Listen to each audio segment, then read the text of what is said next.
Hey, I'm Ryan. I'm here with my brother Daniel, and this is Roles in the Family. Today we are reviewing Eldritch Horror, a cooperative game for 1 to 8 players that takes about 3 hours to play. And to give you our recommendation right up front, Eldritch Horror is one of the best games at delivering a thematic, memorable experience. And if you like insane amounts of variability, then oh boy, are you in for a treat with this one. And if after this review you're interested in checking it out at all, we've got a link down below in the description so you can check out Eldritch Horror for yourself.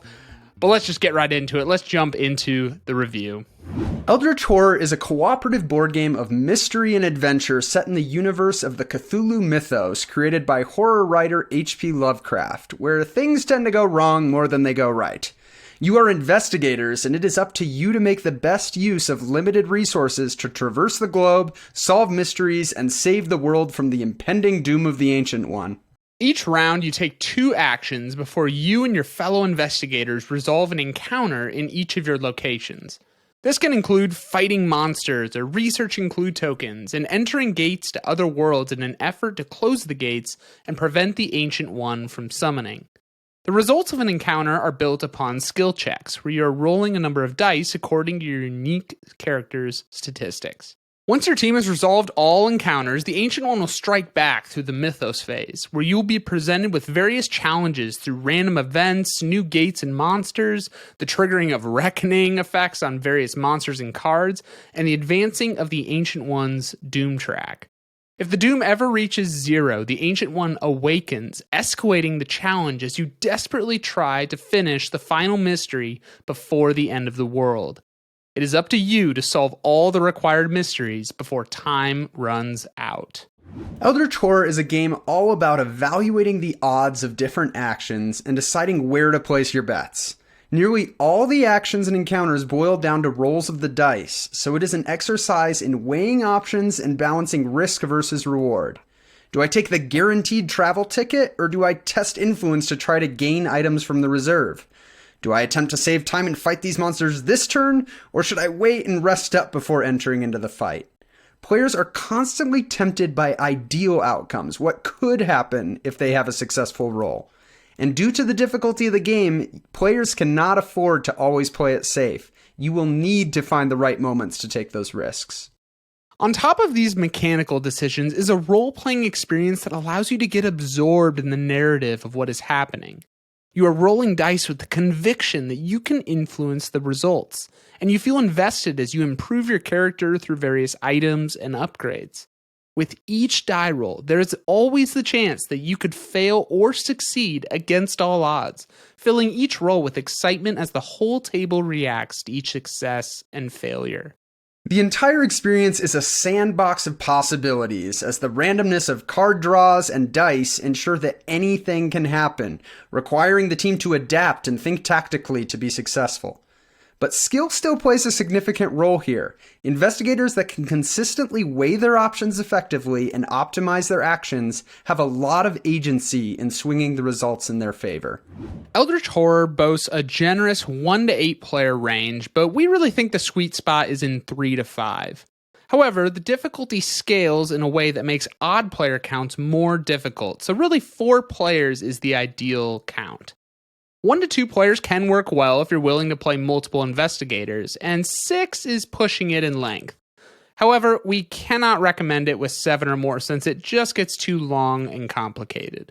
While the theme is zoomed out to a global scale that can make the narrative feel a little more disjointed, this is still a highly thematic game with plenty of narrative and horrific flavor. While there are lots of meaningful tactical and strategic decisions the team will need to make, the game ultimately comes down to how well you roll the dice and draw fortunate cards, clearly tipping this more towards the lucky side of the spectrum. To that end, this is a cooperative game where your opponent is very unpredictable. Every Mythos phase could yield all kinds of terrible and unexpected effects, and the fun comes from adapting and making the best of terrible situations. Eldritch is a bear to set up for sure. There are tons of components, characters with unique starting items, and different decks that all need to be shuffled and configured before you can even start. Teaching the game isn't particularly complicated since the round structure and actions are relatively simple, and being a cooperative game, you can help new players along as you go. That said, there's still a lot going on here, and it'll take a bit for new players to grasp all that is happening. Regarding setup variability, you can't get much better than this. Randomized Ancient One, randomized Investigators, decks upon decks seeded with their own random ordering. Eldritch Horror is the epitome of setup variability. The first pro is that Eldritch Horror is a sandbox of endless possibilities. It's one of those games that is capable of generating countless memorable moments that never feel the same. There is this excitement of going into a new game and wondering, I wonder what's going to happen this time. Each game delivers an experience unlike any before it. One side effect of this is that there is a really high ceiling for amazing moments. We have had so many games where a situation seemed absolutely impossible, only to have the most amazing chain of events happen to allow us to achieve the most miraculous of victories. In Eldritch Horror, there is always a chance no matter how grim the odds may get. And this leads to the game having a strong theme that creates memorable stories. Not only did you have something incredible happen mechanically, but you view that moment through the lens of the narrative, and it makes it all the more unforgettable and honestly hilarious. There's also a good balance of strategy and randomness. While randomness is woven throughout the game design, each action phase is still a compelling puzzle as players talk through all the possible options for damage control across the map. It isn't uncommon for the team to come up with a really creative solution that increases their odds, such as players moving in an order that allows them to trade items and put a player in a position that didn't seem possible at first. And all of this is enhanced by the tons of variety that are across all the different components in the game. Each Ancient One has its own flavor, and the investigators feel meaningfully different with their special abilities, stats, and starting items. The big decks of items, artifacts, and spells make it exciting to see what combinations of abilities will come into play each game. However, Eldritch Horror's biggest strength is also its biggest weakness in its potential for lackluster games. That same randomness that raises the ceiling of exciting experiences can also swing the other way and really result in a less exciting game. Either because you win easily, or more often, because the game beats you into the ground. The risk of a game falling flat can feel like a high price to pay for a 3-hour experience, especially when those sessions can still be drawn out and players know they have little to no chance of winning. And when we say the game can beat you into the ground, we mean it. Some Mythos cards will have you going, are you freaking kidding me? And sometimes some early bad luck can cause an investigator to be less relevant for the rest of the game. It's a difficult game to win, which can make the victories that much sweeter, but also means you will have losses that felt completely outside of your control. From a game management perspective, there are some times where the upkeep can get a little tedious. Specifically, when a reckoning triggers, players could have upwards of 20 plus effects that need to resolve across the monsters, the Ancient One, Rumor Mythos cards, and player conditions and items. You can crank through it pretty quickly with experienced players, but it can still feel like a bit of a chore.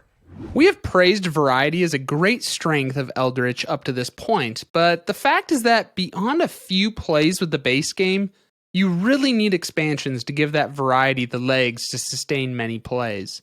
We would frame the base game as basically a great trial to see if you enjoy it, but then the Forsaken Lore expansion and all the expansions to follow are really essential to get all the variety that this game has to offer. But now, let's jump into our final ratings for Eldritch Horror.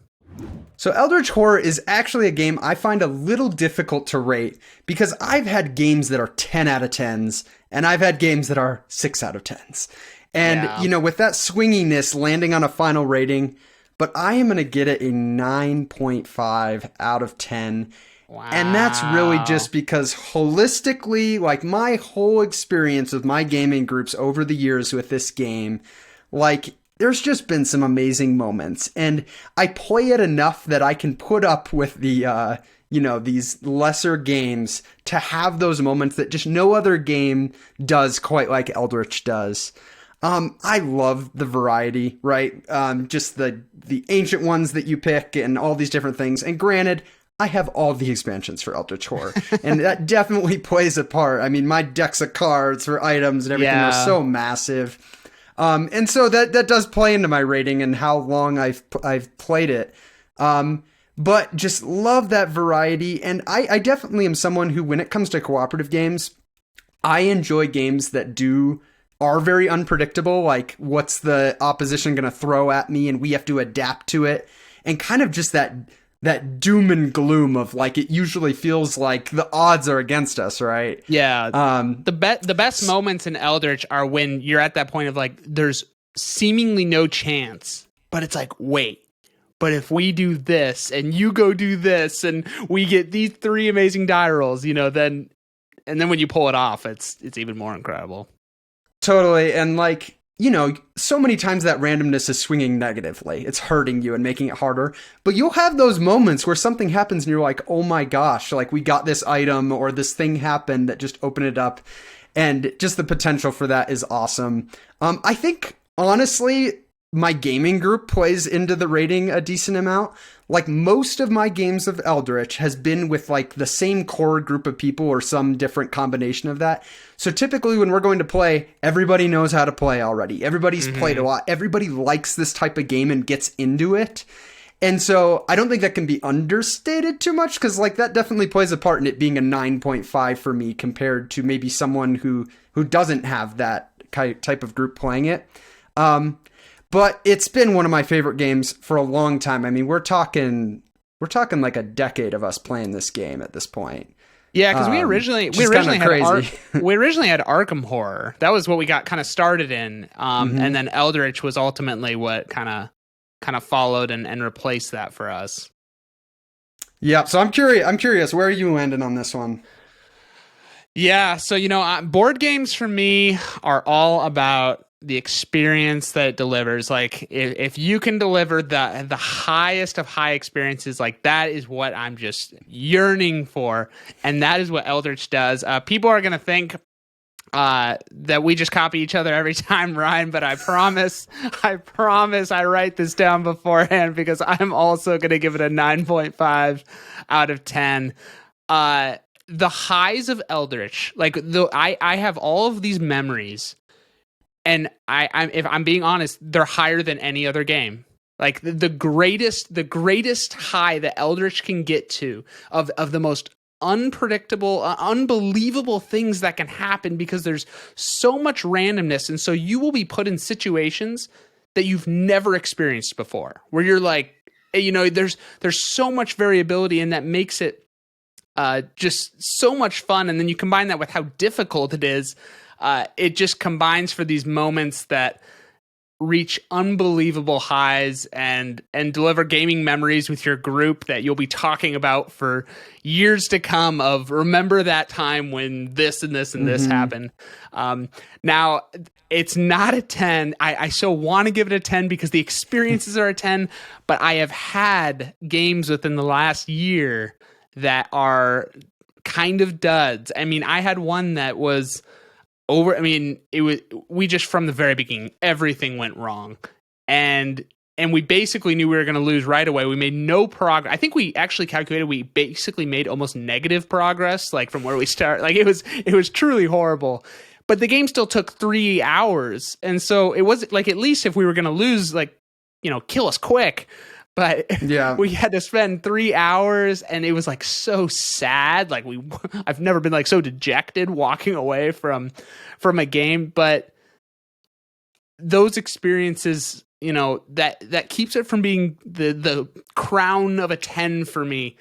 But that just doesn't hold it back from most of the time what it can deliver, and gaming experiences that, again, just no other game can bring about. So, yeah, Eldritch, one of our absolute favorites. We have so many memories of it together. Tons and tons of fun. You have to be okay with a lot of luck, a lot of die rolling, a lot of card drawing. Like, yeah, and I was actually just thinking about that as you were talking. Like, we enjoy, like, that concept of you need to do a will check to roll dice to get successes. Like, we enjoy doing that. Like, that just visceral rolling the dice and, like, hoping for what happens. But if you don't like that, you do it a lot in this game. Oh, yeah. Like, so I could see that being, like, a total swing factor. Like, you could like everything else here, but if you don't like that type of mechanism that's seen often in, like, role-playing games, Dungeons & Dragons, or some of these other types of games, the roll to resolve, it's pretty safe to say you're probably going to have a hard time. But I think we enjoy that. Our groups enjoy that. So I think that's, you know, part of the fun of it for us. And one nice thing also is there's so much, you know, going on with each of your characters. Like, you end up getting tons of items and stuff that you really don't have kind of the quarterback problem of one person telling everyone what to do that you might have in some other cooperative games. I mean, I'm just trying to remember all the different abilities I have in my own items. And so I feel like it actually works pretty well of when it's someone else's turn. You know, we have a general team strategy of kind of what we're trying to do, but ultimately it's like, just, you know what's best, go for it. And, you know, and then you're always so interested in what people are doing. It's, you know, with their die rolls and seeing if they can pull off the improbable. So yeah, and I mean, I think honestly what pushed it to a 9.5 for you is probably the moment where you risked it and took a dark pact, and then by rolling a 1 to trigger it, it killed me. That was really A plus work for the team there, Daniel. So you know, you got to do what you got to do, Ryan. You got to do what you got to do. I know it's moments like that. It's good old dark pacts. They'll get you. But so those are our thoughts on Eldritch Horror. But the real question is Eldritch Horror a game that you should check out? If you don't find joy in rolling dice to resolve skill checks, are bothered by the possibility of brutal randomness, or just aren't looking for a long, drawn-out thematic experience, then you're probably better off giving Eldritch Horror a pass. But if you want an epic and thematic cooperative game that is capable of generating a wide range of moments with no two games feeling the same, then Eldritch Horror is one of the best games at delivering those memorable experiences that you and your gaming group will never forget. So if after watching this you're interested in checking out Eldritch Horror, we've got a link to it down below where you can go check it out for yourself. And if you like the video and you want to hear more of our monthly play videos, reviews, all that sort of stuff, definitely subscribe to the channel, and we will see you guys in the next video.